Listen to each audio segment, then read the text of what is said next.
Hey everybody, it's Mike. I'm back and I'm going to talk about Hare Krishna stuff. So updates on uh, some of the festivals that are going on, and I'm going to talk about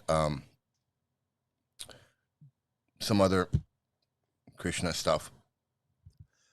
What I want to talk about is really I want to show you this little clip of some photos of me as a Hare Krishna. So I went into the vault and I checked out some stuff just to show you me as a Hare Krishna. And so I'm going to get right to that right after this opening.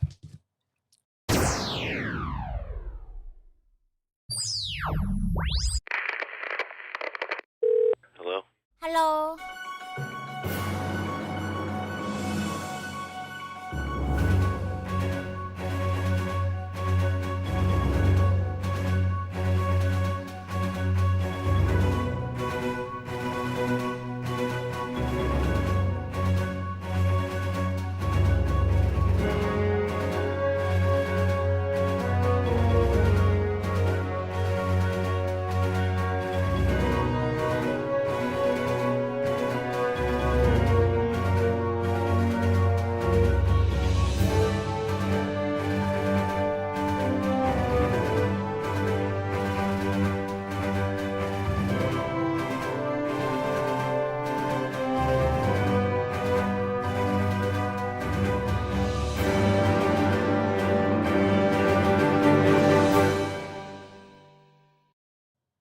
Okay, so the first thing I'm gonna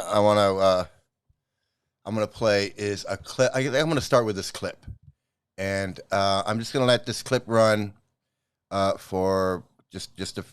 It's not that long. It's a short clip, but let's see. Let's see what we got going here.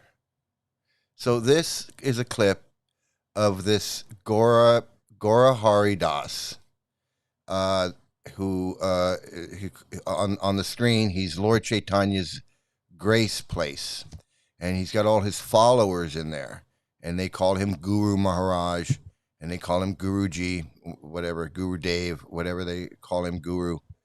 Um, because what I did was I went in there because I wanted to see maybe I got something wrong, um, as to why they would want me to come in there. Maybe I got the whole thing wrong. Like maybe they're not. I mean, I read his thing. He said Prabhupada came to him in a dream and to teach Chaitanya Leela. So I know I know what's going on. But I went in there because I thought, well, maybe I got something wrong, and I just happened to catch this. I was listening to him for a few minutes, and I caught this one little section, and I wanted to share it with everybody here. So here we go. Let's see. These gurus in the modes of nature and mode of like even goodness, they cannot bring you to that point because they're not there. You have to be, your vibration has to manifest and represent the transcendental understanding. Otherwise, how can you comment on these things? You can't, you don't know. You can't know what's outside of your circle. You can even say you cannot know what's outside your circle of friends, actually. If your circle of friends, isn't that interesting? The circle and friends in that circle. If your circle of friends are not the intimate associates of Lord Chaitanya, then you cannot know what's going on inside that circle. Okay? But if your circle of friends is inside that circle, that is such depth that you can understand what's inside everyone else's circle. See, because that circle encompasses everything. See, but to get into this circle of friends, this is how it is. When Lord Chaitanya was here, unless you became an intimate associate, you were always considered an outsider. See, And if you actually had real love and gratefulness to Lord Chaitanya, and were liberated, uh, well, you were in a liberated condition because of that. Well, you would be inside that circle. See, and then you can experience those relationships. That's why you see these people. They come here a couple of times, and then they give their commentaries on what's going on here. That's was ridiculous. Like that guy doing podcasts about Gaur Hari Das. You know how he is this and he is that and everything. Like he actually knows what's going on in our circle. I absolutely know what's going on in his circle. It's all speculations. It's not speculation. I absolutely know for a fact what he's doing. And I can see for myself because I'm watching his video. I'm watching his video where he's talking about the intimate associates of Lord Chaitanya. Like, I don't know what that means or who they are, or I don't know what he's talking about. Yeah. So that's this is how you really are liberated here, is you prove to the Lord and his representative. The fuck is he talking about? He didn't make a shit of sense. He said if you can know if you're an intimate associate of Lord Chaitanya. Well, who's that? These people in his little group that call him Guru Maharaj, they're the intimate associates of Lord Chaitanya in his fantasy world. So that now they know, not only do they know their own circle of friends, but they know everybody else's circle because they're all in the circle together with circles of friends. I mean, what is he saying? What he's saying is, when you become an intimate associate of Lord Chaitanya, then you have transcendental knowledge directly from Lord Chaitanya because you're within his circle. Haridas Thakur and I don't even remember the other ones. Lord Nityananda and Haridas Thakur and the six Goswamis and Gopal Bhatta goes, whoever these and Sarvabhauma Bhattacharya, and these are the intimate associates of Lord Chaitanya. So yeah, they're according to they're liberated souls. Haridas Thakur and Gadadhar, Srivasacharya. I can't even remember the old guy with the beard.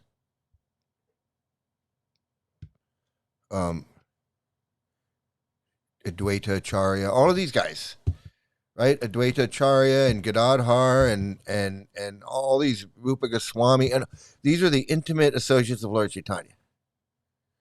And yeah, he was strict. If you didn't follow, like if the one devotee he just glanced at a woman, and Lord Chaitanya kicked him out, and then he killed himself or whatever. Like, I don't know these stories. I didn't learn this stuff. What does he think I was doing for 20 years? I could sit there and bullshit these people just like he is and talk about this stuff.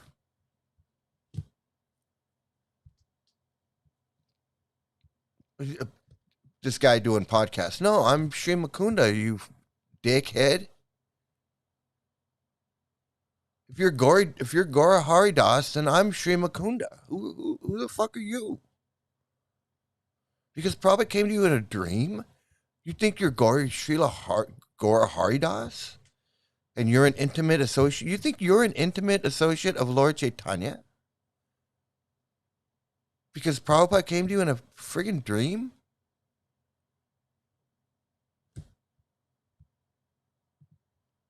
The nerve of these scammers, man. The nerve of these scammers.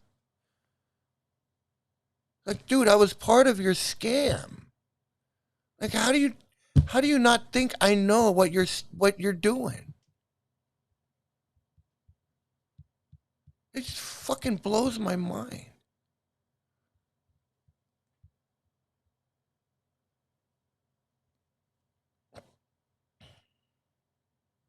Let me show you. Let me show you a clip of. Let me show you this clip now.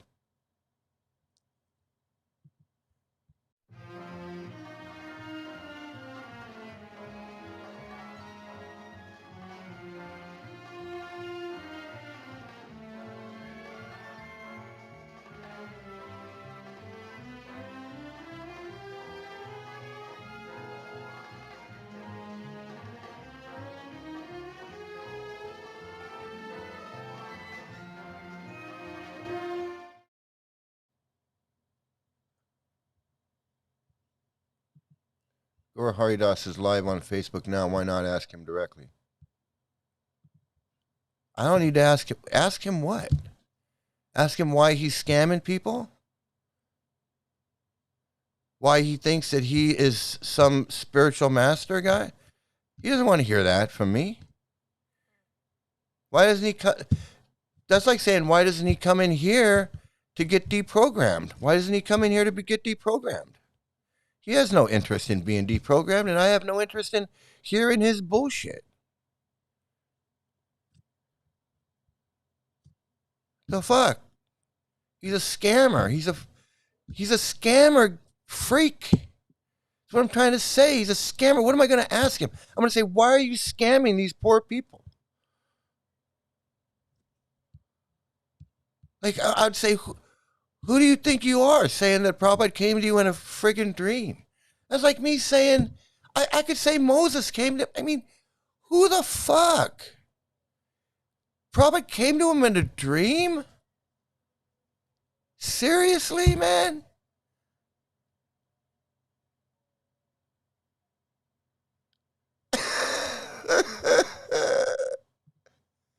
I have interest in getting deprogrammed. That's why I'm here. Thanks.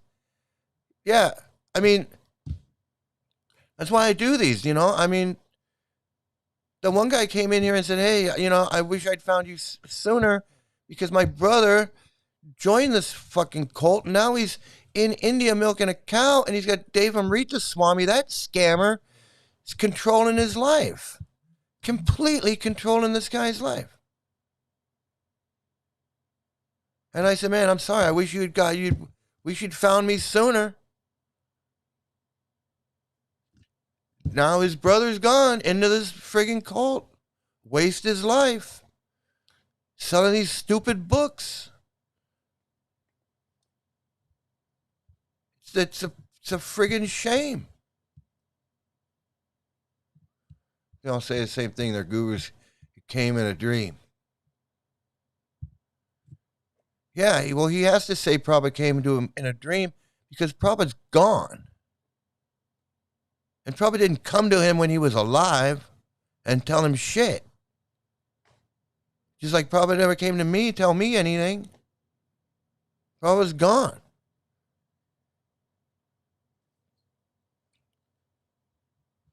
This guy's got to sit there and talk about like, I don't know. Let me see. I wanted to show you this video. Let me see if I can do it a different way here. I think I can.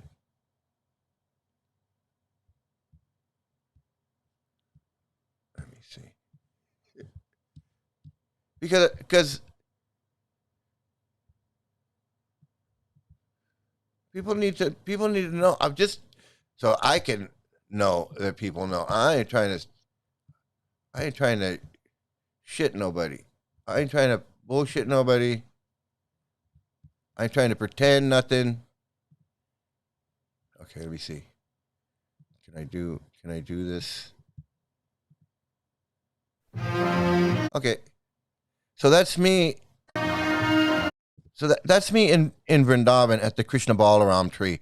That's the tree where it's Krishna and Balaram, two trees in one, a black tree and a white tree. And that tree is now gone. This is in 1990. That picture was taken in 1996. So I've been in the Hare Krishnas for 4 years, and I'm 4 years in. I'm in India. Didn't milk any cows, but I'm in India, and I'm at this tree, and that's what I look. That's what I look like in 1996, and I had just started wearing dhoti and doing the whole thing in 1996. So for the first 3 years,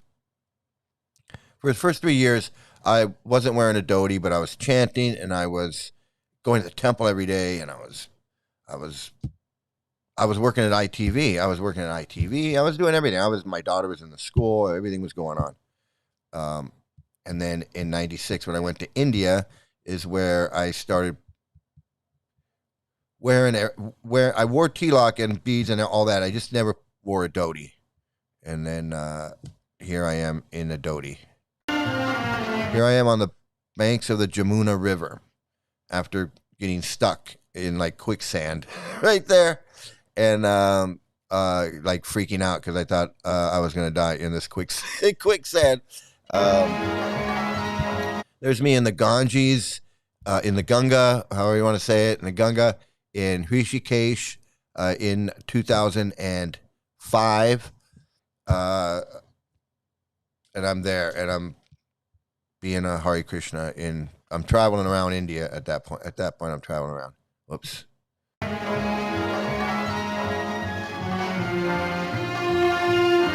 That's me in '96 when I first got to Vrindavan. I'm having food. I'm having prasadam with some tourists there.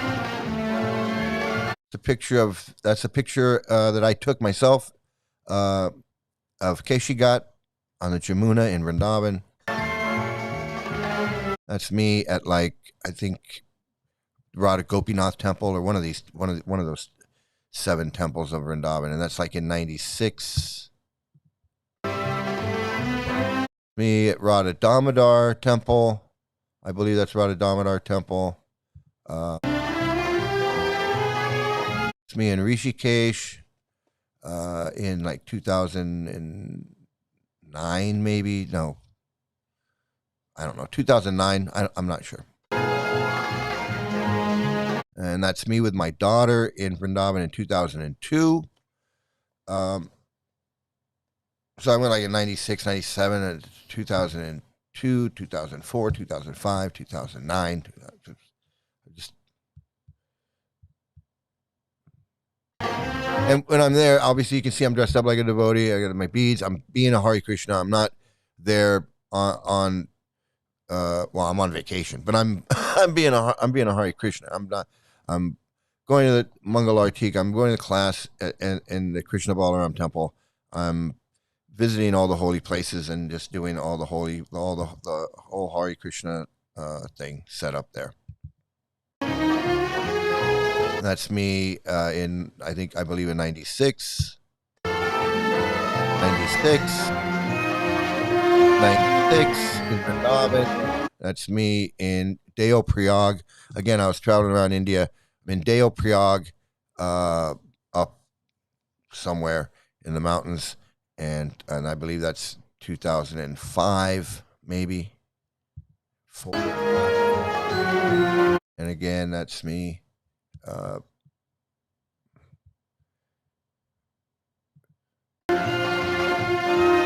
It's me in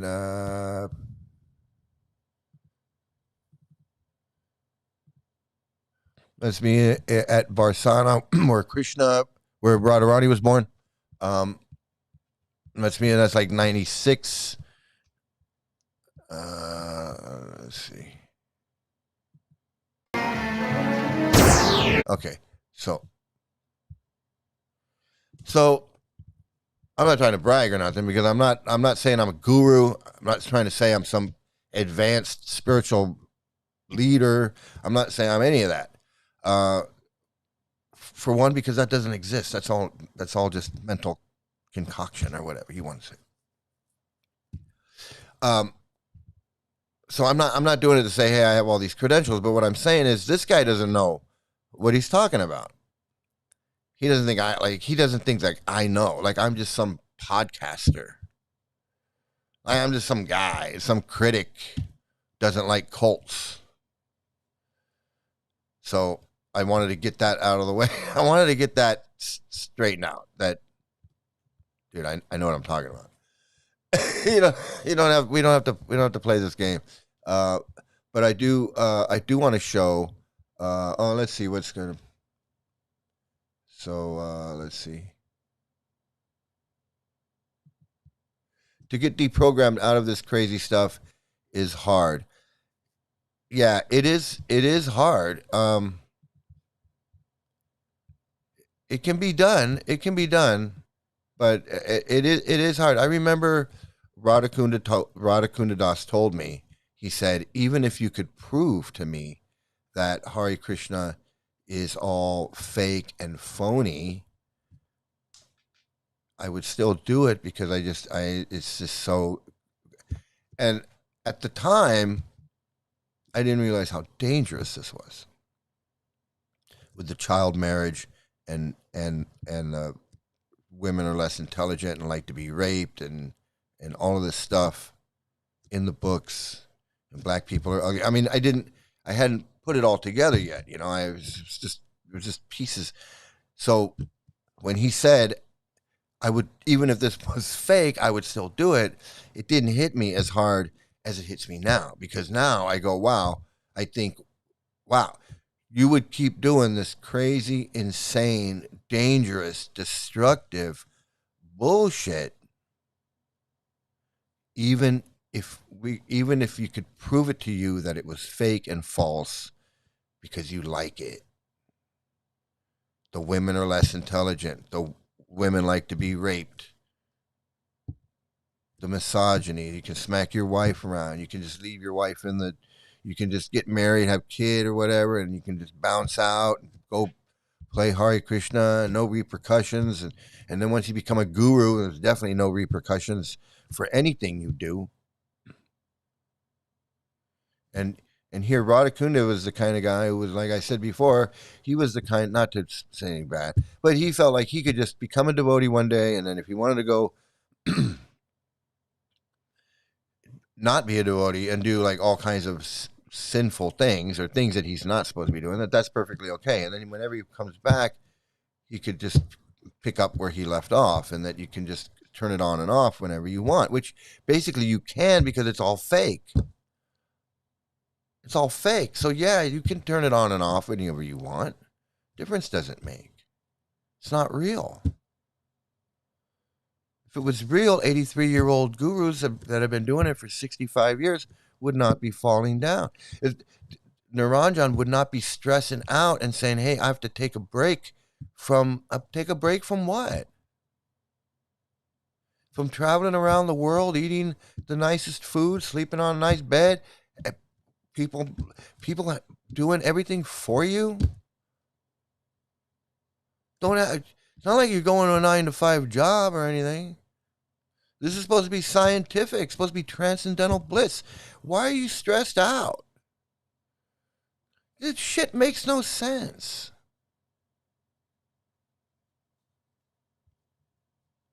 Shit makes no sense. Guys getting their heads getting shot in the head, and then the guys responsible for that are just bouncing around like they're friggin' holy man. Seriously.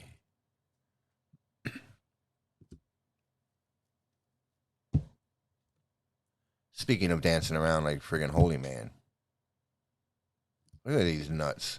This is going on all around the world right now. 'Tis the season to be a friggin' insane cult member, including Gora Haridas. If he had any brains, he'd come in here. I went into his chat, and I was asking if they were Prabhupada followers. And I posted a Prabhupada quote and said, "Do you guys believe this stuff? Do you read Prabhupada's books?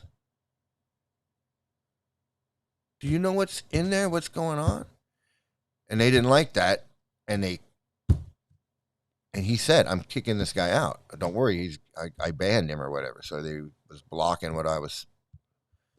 I was just asking I was just asking to see, because I didn't know who he was. I wanted to find out. I found out really quick who he was. He's just another. He's just another Hare Krishna. He's just another scammer guru, like all of them. So before I show you the next video, I wanted to say, I don't even know where this next video is.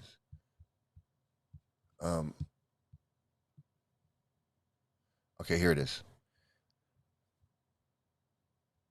So it's this nut job, but he's got something to say, and I want you to hear it from this guy. So here we go. Bear with me. It's not that long. It's just a minute or two. Srila Prabhupada's God brothers began to create trouble in ISKCON with the leaders by aligning themselves with some of the leaders who were trying to take over ISKCON. And they locked Prabhupada up in a room in Los Angeles and tried to force him to sign a document that would give them control of the property. And so Prabhupada, later on he wrote, he said, this is a very sinister movement within our movement, and it's being instigated by some of my fourth-class God brothers. In 1978, the ISKCON leaders claimed that they had been ordered by Srila Prabhupada to take advice, philosophical advice, from B.R. Sridhar Maharaj of Mayapur, and so they deputed Yasodhanandan Maharaj to go and act as a liaison with Sridhar Maharaj.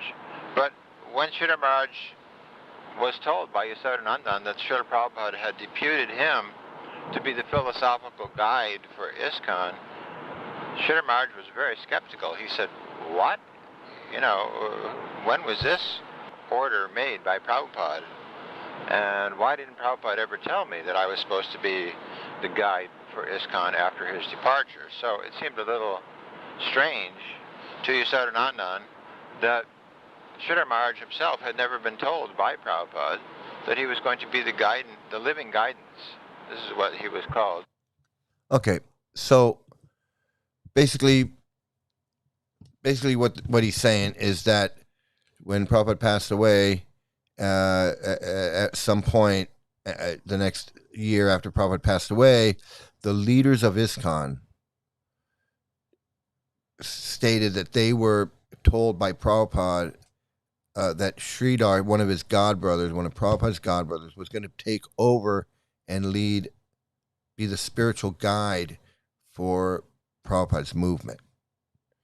And so they all the leaders of ISKCON got together, and they chose Yasodhanandan Swami, or Maharaj, as he calls him here, to go and speak with this Sridhar Maharaj in India and have like a powwow with him.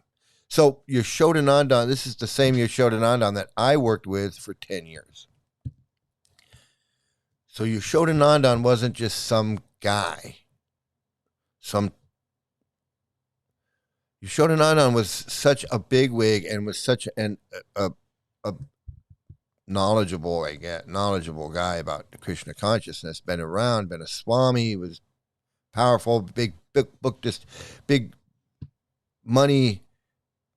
Bringing in donations and bringing in money, traveling around Japan and wherever, India, South India, and meeting with all kinds of people. And so he had this history, and he was like, just probably knew him, probably was had a lot of conversations with Yasodhanandan. He's in the conversation books, videos, letters, however you want to put it. So this is that Yasodhanandan that he's talking about, who went to speak with Prabhupada's godbrother as the representative of the leaders of ISKCON. So this Yasodhanandan was, at that time, he was somebody he was a bigwig in the Hare Krishna movement. He wasn't a guru, but he was a Swami, and he was one of the, I guess you'd have to call him one of the leaders. So anyway, that's who I worked with for 10 years. and I heard lectures from Yashodananda. He would lead the class. He would lead lectures. We did Rath Yatra with him. I went to India with him. I worked on his webpage, on his computer. I went to his home in Downey and in Badger. I knew the guy inside and out. This Yashodananda Swami, ex-Swami. I was like his secretary. He'd call me about stuff. Hey, my computer's not working. Can you come by or hey, I need this thing printed out. Can you know how to print this thing out, or all kinds of stuff. That's who. So I was like his secretary. So I was like the secretary of one of the head leaders of ISKCON for like 10 years. Because I really put the Ritviks and everybody, it's all the same. It's no different. So this Gora Hari Das, he has no idea who he's talking about. So I'm just some podcaster. I'm just some podcaster. And it's foolish, or it's whatever. I'm an operati. It's everything that I knew that he would say. So I just wanted to make that clear for any new people, and for the old people who are, you don't know. You're just here. You just see me. You don't know who I am. Well, you got to see pictures of me and the stories I have, the people that I'm talking about. I have history with ISKCON. I wasn't just some guy in the back row chanting and whatever. I was in the midst of it all. I was in the midst of it. I was in the thick of it, and I've heard it all. There's nothing. Nothing this guy is going to tell me. Like after 10 years, after 20 years after 20 years in ISKCON, and 10 years with the Yashodananda, the 10 years of listening to him lecture and preach and books and this and that, you think this guy's got something to say? Compared to what Yashoda, all the shit that he told me about Prabhupada and Prabhupada's pastimes and this and that, and teachings and explaining verses and explaining all kinds of stuff. I'm hearing it from Yashodananda, the guy that ISKCON sent to talk to Prabhupada's godbrother.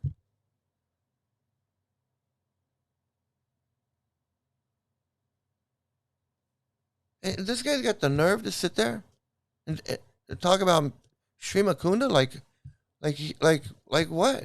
Like who the fuck are you, dude? Who the fuck are you? Guru Haridas, the dreaming guru. The guru who dreamt that Prabhupada came to him. The dreaming guru, Guru Haridas, the dreamer. Dreamer Swami. You're going to sit there and teach these people, and they're going to call him Guru Maharaj because he dreams about Prabhupada.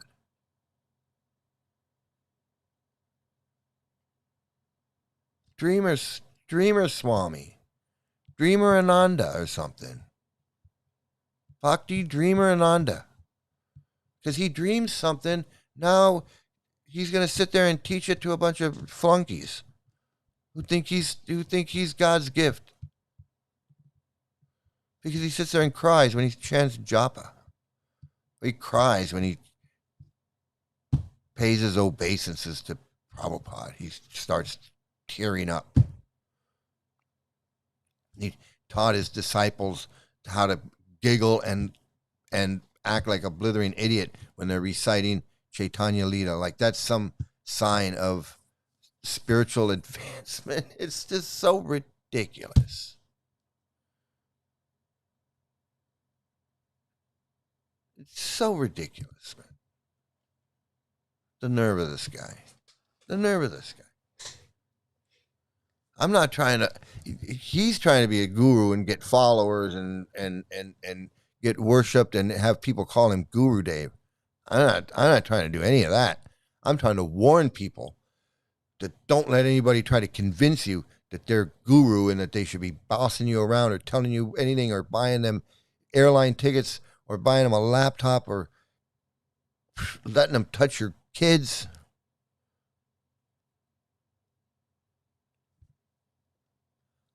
Letting some guru, old guru man, 75-year-old man,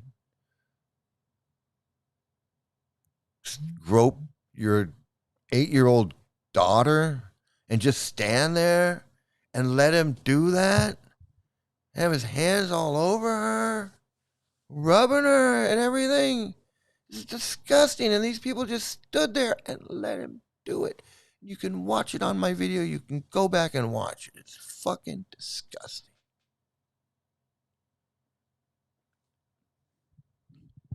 Fucking disgusting. His hands all over these little girls. Right in front of girl's mother. The girl's mother's not even doing anything about it. And the other women aren't doing anything about it either. Where's your motherly instincts? Where's your parental guidance? Where's your common fucking sense?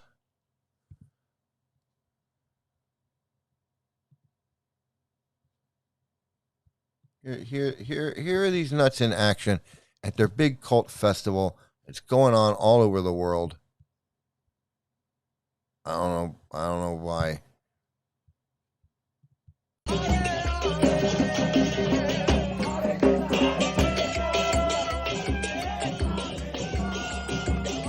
At Zurich, Switzerland, last weekend or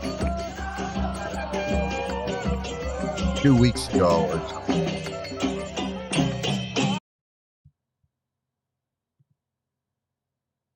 Zurich, Switzerland, 2 weeks ago. These freaks are out there. Who knows who those? Like I said before, you know who these people are, man. These predators. They don't turn in their predators. They allow them to live in the community. So when they have these festivals and every fucking Krishna in the community comes, you got predators there. And I'm not saying kids get snatched up at every but you don't know. You just don't know. I said there's no way anything's going to happen to my daughter. I'm in the building next door to the school. I'm one building over from the school. It's a day school. She doesn't live there.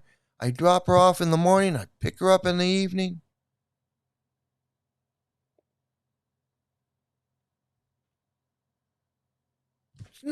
How can anything happen? Something happened. Something fucking happened. And they did nothing about it. Nothing. You'd think, oh, it's 2025. You know, they touched my daughter. You know, no. Nah. They will defend him and stick up for him and say, hey, well, we don't know if he really did anything. Or he hasn't been convicted yet. We got to wait for a trial and everything. And then the police come back and go, well, you know, we need a confession or we need some evidence. Your kid saying that he touched her is not really enough because it's just going to be her word against his. And that never goes well in a court with a small kid. We need a confession. We need a confession. Unless we can get some neighbors or something to corroborate. And all the neighbors are saying he's a great guy.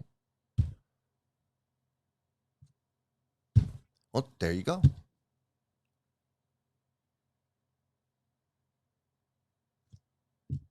These guys go free.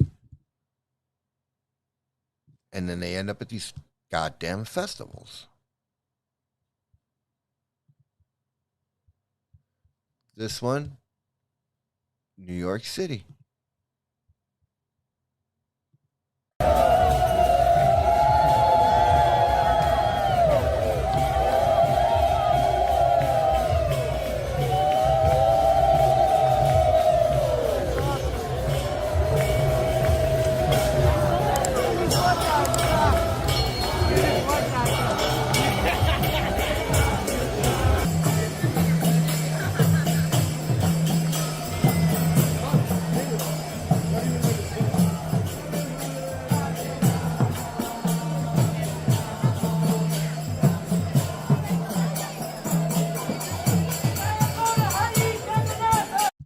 So there you go. Right in the middle of Midtown Manhattan, between Madison and Fifth Avenue, on whatever street it is. These cult freaks, these cult freaks that believe in this fucking child marriage and racism and sexism. Women have small brains, like to be raped, and $400 million lawsuit, child abuse. Gurus getting their heads blown, people getting their heads blown in, gurus getting their heads chopped off, gurus going to jail for child molestation or racketeering or whatever he went to jail for. Gurus getting banned, devotees getting banned, devotees getting beaten, kids growing up and committing suicide, getting molested, kids getting molested today, now, in India, in 2025.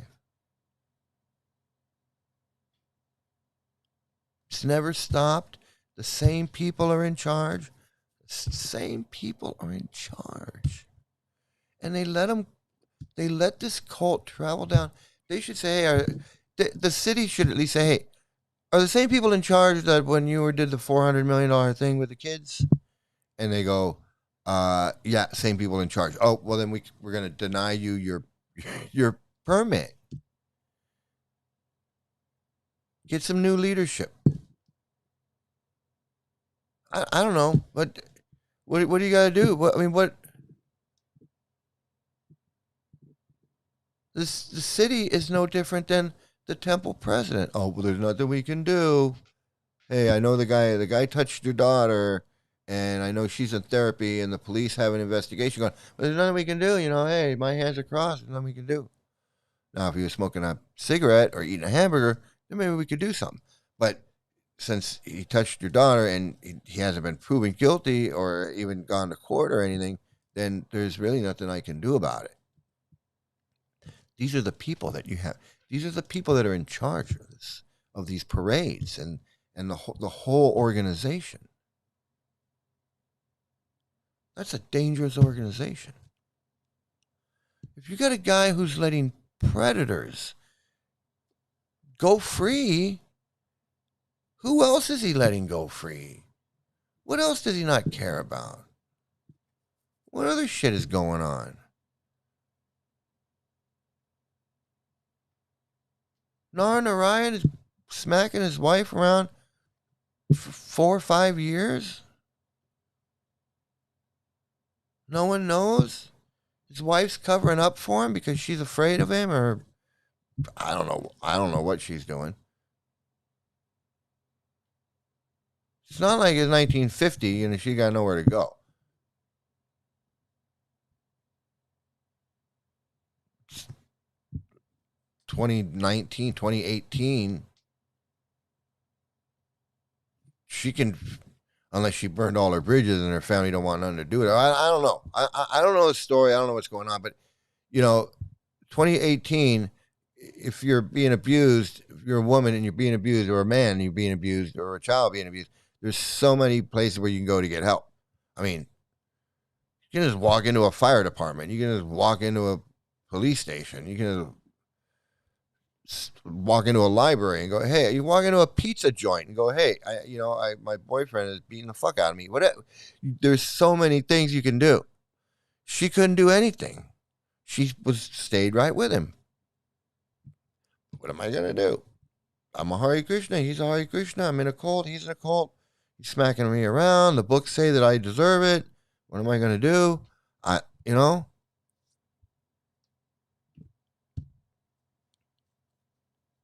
This is what we're dealing with. Then these are the people that have put on a festival and get to drag this chariot down Fifth Avenue, selling their books of all this bullshit, trying to make more victims of their crap.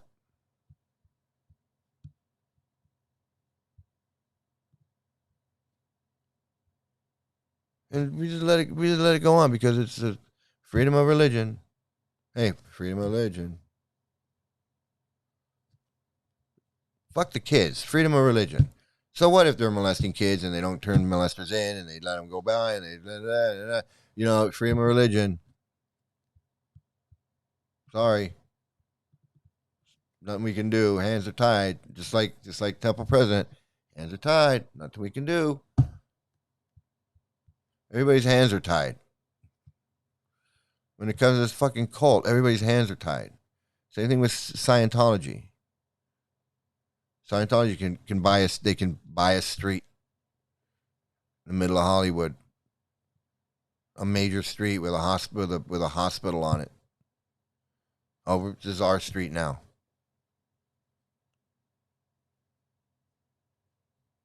Put on fake festivals. City gives them permits to put on fake festivals every friggin' weekend. Try to put on a fake festival in LA and see if you can get a permit to put on a fake festival and fake everything. Who the organizer is, what the festival's for. Oh, we just need a festival. City's not letting you do it. But Scientology, hey, they're a church, they're a religion. They can.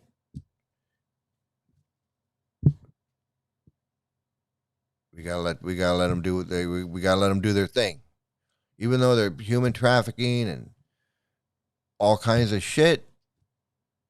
We gotta let them do their thing. That's insane.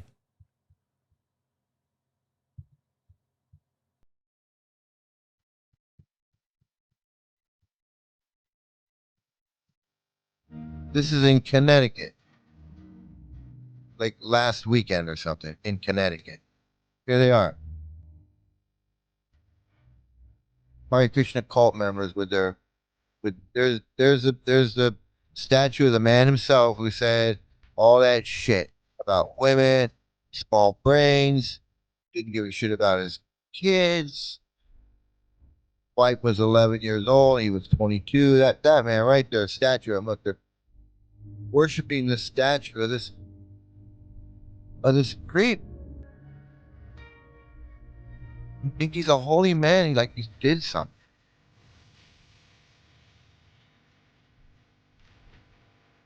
And then they're gonna try and distribute all these books to anybody who comes anywhere near me. Take a book, give us some money, so they can continue with the charade of freaking disgusting cult.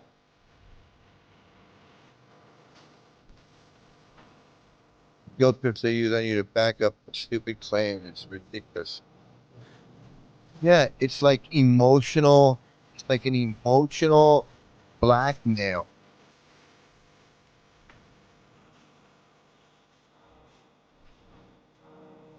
It's like emotional blackmail. It's like if you don't do all these things that we want you to do and believe all these crazy things that we want you to believe, and you cannot advance in your spiritual life. Your spiritual life is ruined. And if you sincerely believe that you're on a spiritual path and you want to be spiritual and you're doing all this, the last thing you want is your spiritual life to be ruined. I mean, you don't want that. You don't want to commit Vaishnav aparad or Guru aparad. You're connected to the parampara. You're connected to the Guru. You believe in this stuff. You got your mantra. You're doing all these things.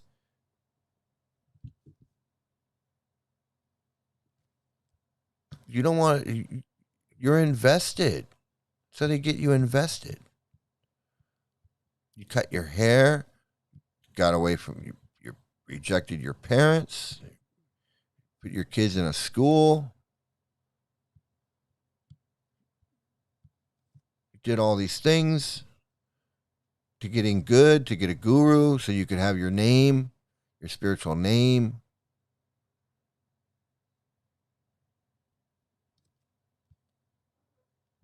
And then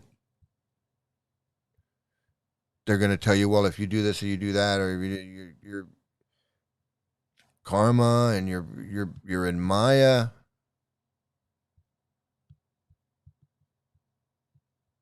You're gonna fall down.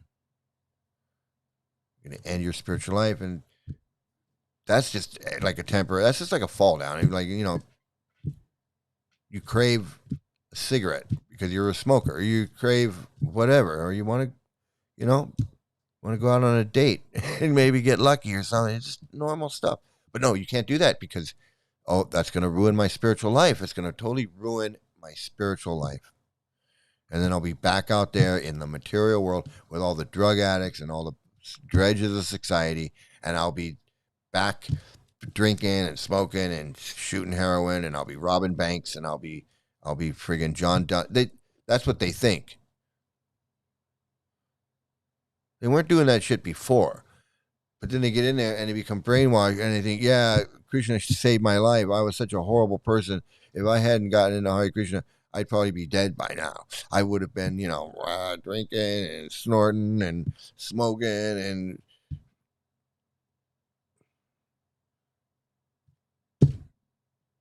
no, you wasn't like that. That's a nice story. It's a nice story. Sounds great. Make a great movie. Guy was robbing banks, snorting coke, doing his like Scarface becomes a Hare Krishna. Yeah, sure.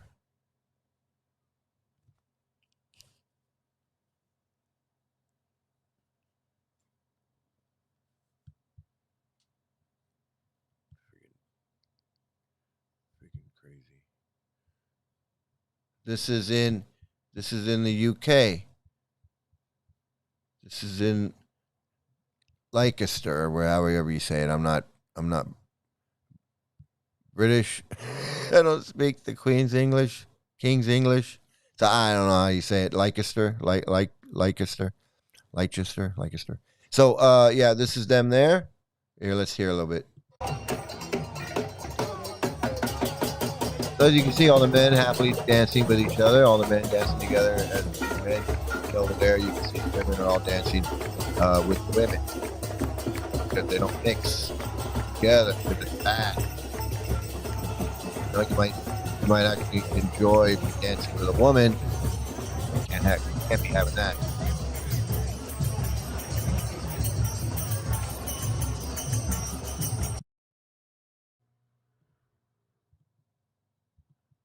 So that was in the UK just a couple of days ago, I guess. Well, it was uploaded a couple of days ago. It's probably over the weekend,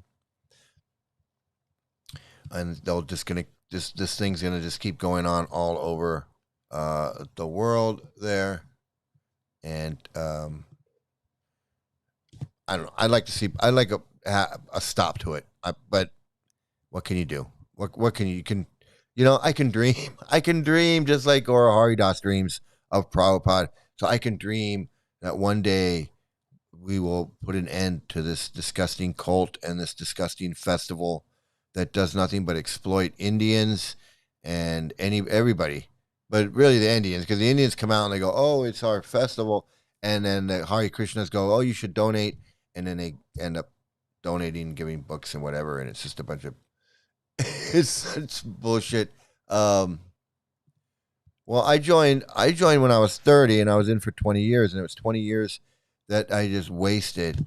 That is just a waste. And I'm glad I got out and it was only 20 years. But 20 years is a long time. It's decades. I spent decades in that fucking cult. 20 years is a long fucking time. And just Gora Haridas, he doesn't realize who he's dealing with over here. Not that he's dealing with me. It's not like we have to deal with each other. But the fact that I actually do, and I do know what I'm talking about. I do know what I'm talking about, and I know what he's talking about, and I know what kind of character he is. I know what kind of scammer he is. I know he's full of shit. I know he is so full of shit. It's so I wanted to, but I still have a few minutes, and I wanted to get back to something I was doing on another episode. I wanted to get back to this nutcase and his little story about ISKCON, because this guy is such a mental patient, but he does do good work documenting all the crap that goes on in this cult. So I do want to do.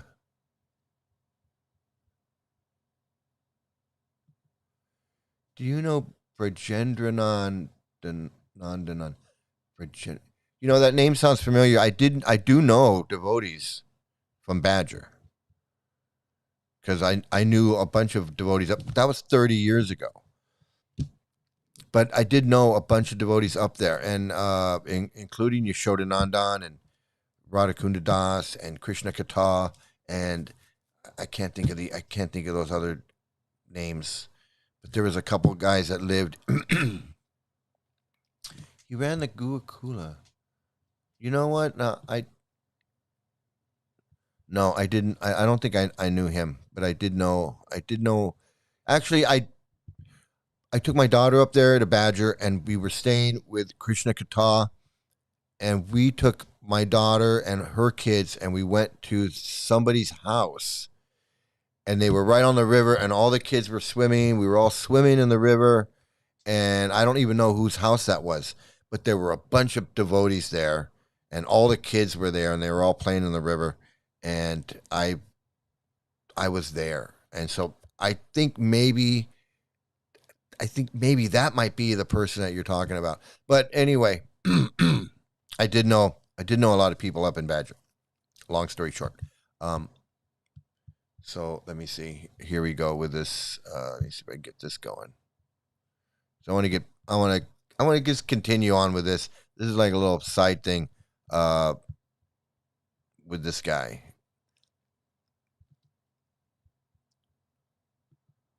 Trying to take over Prabhupada's position. Oh, of course, we have a commercial. So. Okay, here we go. Or trying to take over the leadership of ISKCON and the assets of ISKCON and take over ISKCON, which is what I believe they later on tried to do. Now, in case no one has noticed, there's many Prabhupada memory forums and videos and all kinds of things going on all over the place, which never, ever, ever ask me for my memories of Prabhupada or my opinion on anything. So I become kind of persona non grata. Yeah, and that's because nobody really cares. Like why? Like why? Why would why would they want to interview him when he is probably one of the worst people that you could interview? He's a nutcase. He's delusional. Well, they all are, but he's even extra. He's even extra delusional, and he's antagonistic to ISKCON. So why would they ask him? So yeah, he is persona non grata, and he knows it. Just like I'm not welcome in Gorahari's chat room, Zoom meeting, his little meeting. Not welcome. He doesn't want to hear from me. They don't want to hear from this guy. And why should they? He's like, he artificially inserts himself into everything as if he belongs, like he's some kind of, I don't know, transcendental Marty McFly, you know, and he keeps going around, floating around back and forth through this Hare Krishna movement, trying to fix everything or get people to listen to him when nobody cares. Nobody cares about him.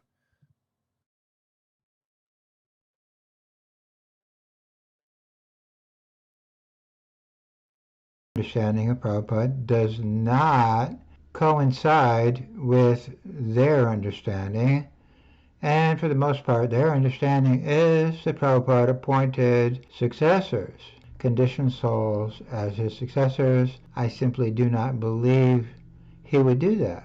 And I believe saying that Prabhupada wanted conditioned souls to be his successors is making it look like Prabhupada made a huge mistake. And Prabhupada did make a huge mistake. Whether he appointed them to be successors or whether he just put them in charge, it's irrelevant. Shit was fucked up before. They just fucked it up even more. It doesn't matter. It's irrelevant. It's Prabhupada who has put all that disgusting shit in his books. You want to focus on whether Jayapataka and Harikesh were really authorized to be gurus, or if Prabhupada was appointed them as some kind of a priestly, whatever. But you don't want to talk about the books that say that women are less intelligent and that women have small brains and that you can beat women. There's three things you can beat: a dog, a drum, and a woman. And that women are 9 times lustier than men. And Hitler was a great guy. And he only killed a few thousand Jews that were in jail. That's all he did. No big deal. Hitler was a gentleman. He had the nuclear bomb. But he didn't use it. The Americans used it because they're the bad guys. This Prabhupada.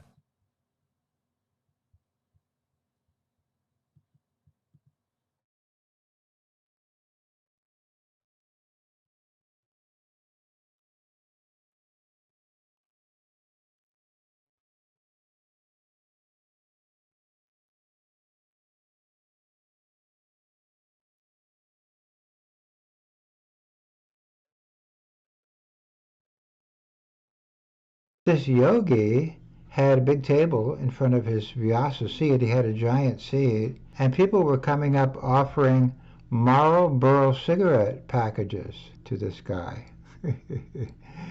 And golden lighters to light the Marlboro cigarettes. So I'm thinking, wait a minute, everybody in India is smoking beedis, so Marlboro cigarettes are obviously some very high class item for a cigarette smoking person.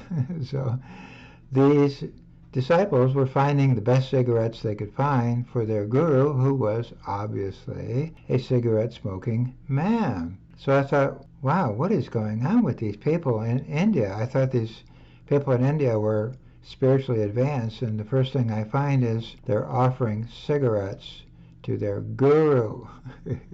So. Huh. Well, who's he to criticize them for offering cigarettes to their guru? I mean, I'm not in favor of the idea of a guru, but you have a guru and you offer him the stuff that he likes, and you see somebody else offering their guru stuff that he likes, and you criticize him without even knowing. I mean, I understand what he's saying. We don't smoke, so naturally he's looking. But I mean, that's the us and them. He can't even go, oh, he smokes. His disciples are bringing him cigarettes. Wow, that's nice. I mean, who cares?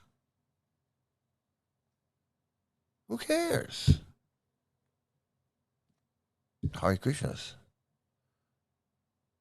It's just a weird mentality in everything. From demon head eating the moon, women like to be raped, to criticizing anybody and everybody's guru, but can't criticize Prabhupada. Prabhupada's doing snuff. This guy's smoking cigarettes. What difference does it make? Trivikram Swami's 83 years old. He falls down with one of his disciples. What difference does it make? It's all the same crap. He wants to criticize this guru because they're offering him cigarettes, but yet you don't care that Prabhupada was 22 years old and having sex with an 11-year-old girl because Prabhupada's convinced you that that's okay. That anything Prabhupada does is okay.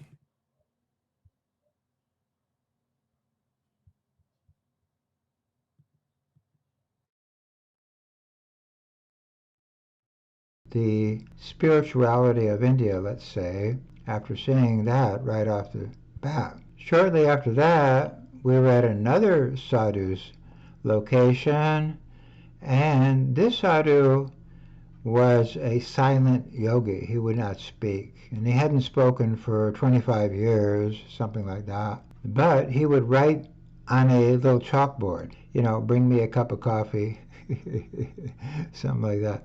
So he was writing things on this blackboard, and he, was giving his, let's say, information out through his disciples, and they were getting further prodding from little notes he was making on his blackboard. And after his presentation, it was time for Prabhupada to speak, and Prabhupada said, "This man is bogus.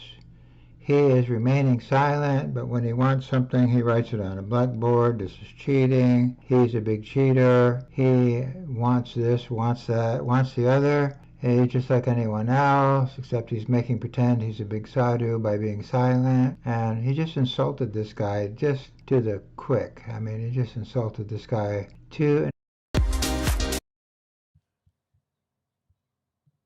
So that's where they learn to have that attitude and insult people quickly. Just insult them. Because Prabhupada did it. So Prabhupada saw a guy, he didn't like the guy, the guru, that because he was writing on a chalkboard. He said, "This guy's a cheater. This guy's a faker. He's a cheater, whatever." Well, that's what I'm doing. I'm going, Gaura Hari Das is a cheater. This guy's a cheater. This guy protects Tattva Darshan and Yashodanandan and who knows who else. I mean, that's the whole point, is that you don't know who else. This guy's dangerous because he's really mentally unstable. He's more dangerous and more mentally unstable than the average mentally ill and unstable Hare Krishna. He's like extra unstable. There's levels.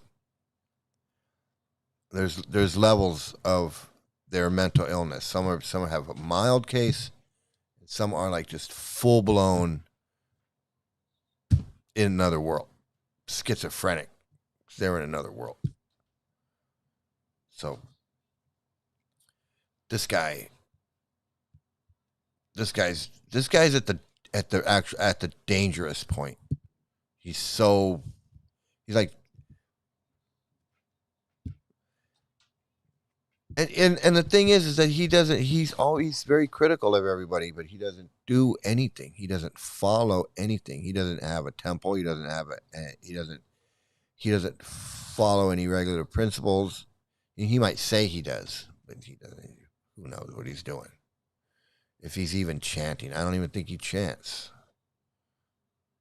I mean, he could chant every now and then, but he's not the perfect example of a Hare Krishna devotee.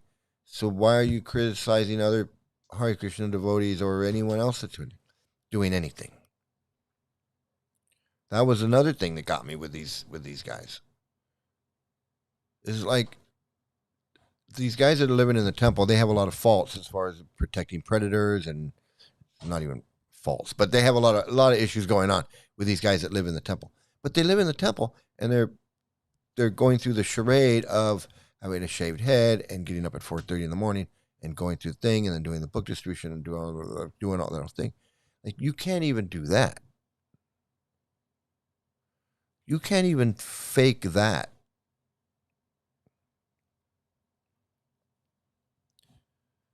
And that goes for a lot of gurus too. Like, I never saw the LA guru at the LA temple in the morning when I'd go to the the morning program, 4:30 in the morning, like I'm supposed to be going. And there are like 4 people in the temple. I'm like, where's everybody? Definitely no gurus there. These guys are all scammers and cheaters, and they know it. They know it. Because it's not scientific. It's not what they say. It's not transcendental bliss. It's not transcendental knowledge. It's not the highest level or the highest form. It's not the highest level of anything. The highest level of bullshit. And when you got guys like Gora Hari Das and Indra Swami and these other charlatans, that's the highest level of friggin' scamming. Straight up. You got it all in there. You got fake guru, you got predators, protecting predators, you got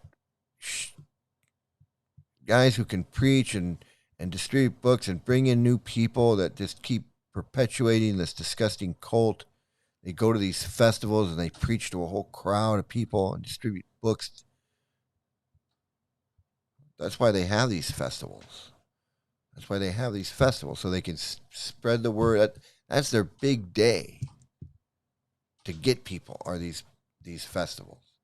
It's like blitzkrieg the whole city with Krishna stuff. And they're just fishing, hoping that people get the book and show up at the temple, and they can kind of body route them in there if they can.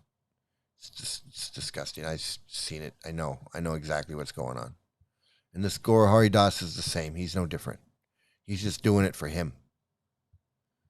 He's doing it for him, so they can call him Guru Dev, and he can be Guru Dev, and he can have Srila Gora Hari Das on his webpage and on his YouTube channel, and you can sit there and you can chant japa and cry and laugh and cry and be in transcendental bliss and pull the wool over all those poor people's eyes that think that he's giving them some transcendental this or transcendental that. So it's Unga is right. It's just really it's man, Is the whole world gone crazy? Am I the only one around here who gives a shit about the rules? I feel like that. Am I the only one who gives a shit that these guys are doing this bullshit, spreading this crap? So, I want to thank. I've talked enough. I've ranted enough. I'm getting upset and I'm getting hungry. So, I want to thank everybody for watching. Thank you for liking, share, and subscribe. And so I can get these videos out. More people can watch. We can prevent people from joining this cult and ending up in India, milking a cow, disassociating from their family, under the spell of some scammer dude like this Gora Hari Das or Devamrita, or who knows what fake name they have. Fucking guys. All right. So, hey, everybody, have a great day, great night, great morning, great afternoon, wherever you are. Have a great, have some great luck. Okay. And here are those end credits again, so you can see me in India again. All right. Thanks, everybody.